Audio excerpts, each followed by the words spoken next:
दानापुर नाम का एक कस्बा शहर के पास बसा हुआ था।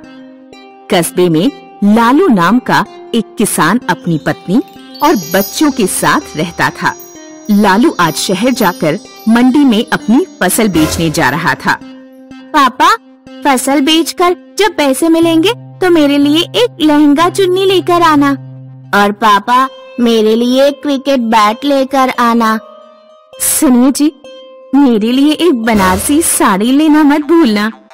ठीक है, जिसने जो जो बताया वो सारा सामान ले आऊंगा।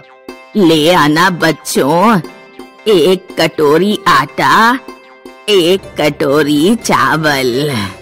जाओ बच्चों, अम्मा को आटा दे दो।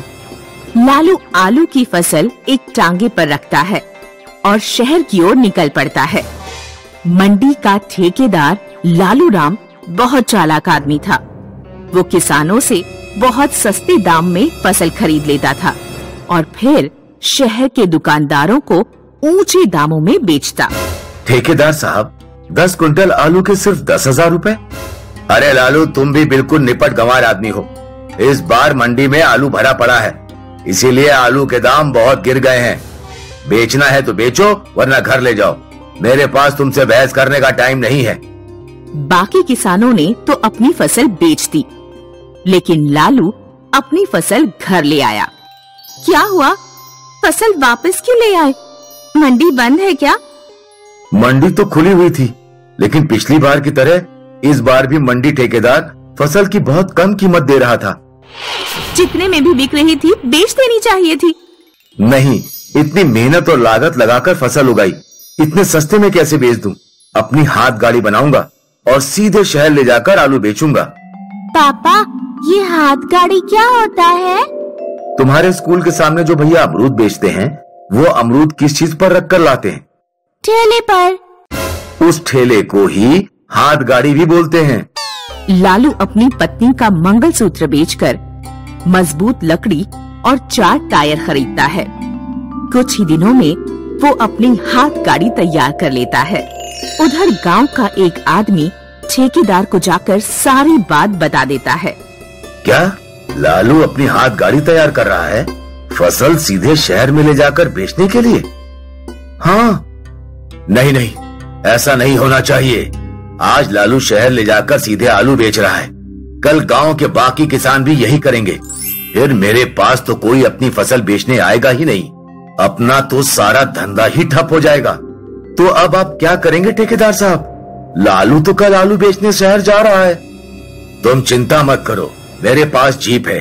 तुम कल सुबह आ जाना, हम लालू को शहर जाने से पहले ही पकड़ लेंगे। अगले दिन लालू अपने आलू ठेले पर लाता है और शहर की तरफ निकल पड़ता है। बाय बाय पापा। बाय बाय पापा। बाय बाय बच्चों। पापा, शाम को सफेद वाले रसगुल्ले लाना मत भूलना। ठेकेदार अपनी जीप से लालू का पीछा करने लगा।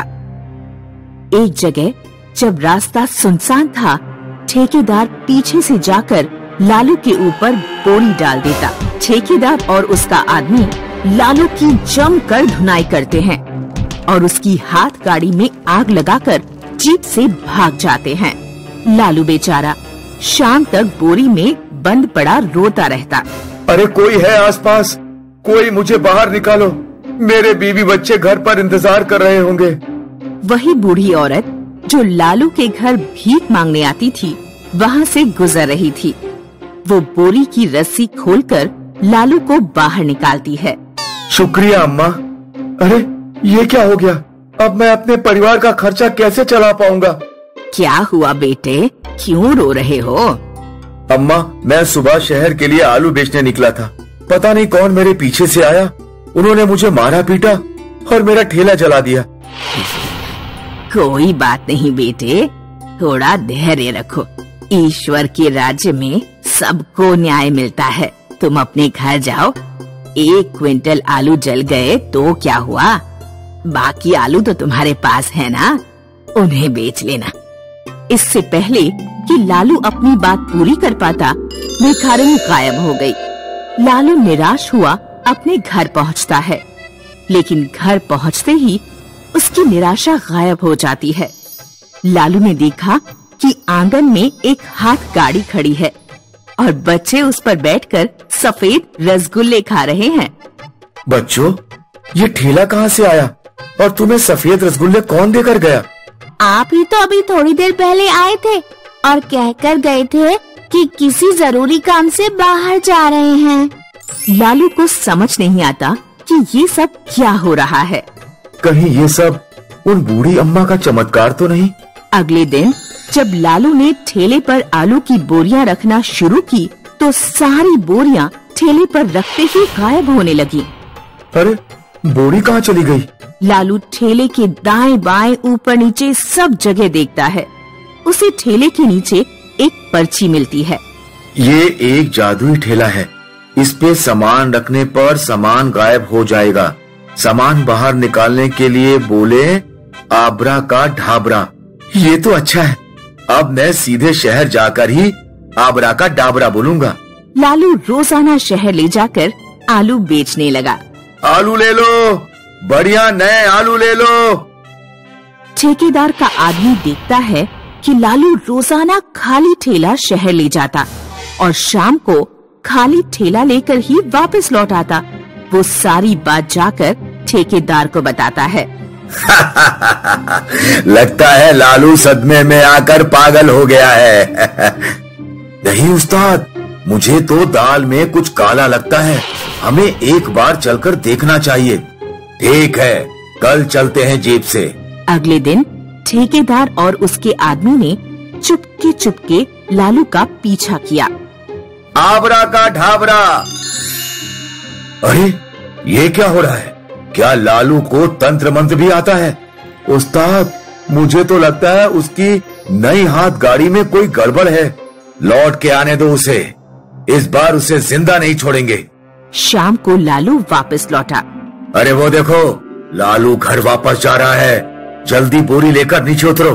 ठेकेदार का आदमी जैसे ही जीप से नीचे उतरने वाला था, जीप 100 फीट ऊपर हवा में टंग गई। अरे, ये क्या हुआ? अब हम नीचे कैसे उतरेंगे? उस्ताद, सामने देखिए, हवाई जहाज। नीचे कूदिए उस्ताद।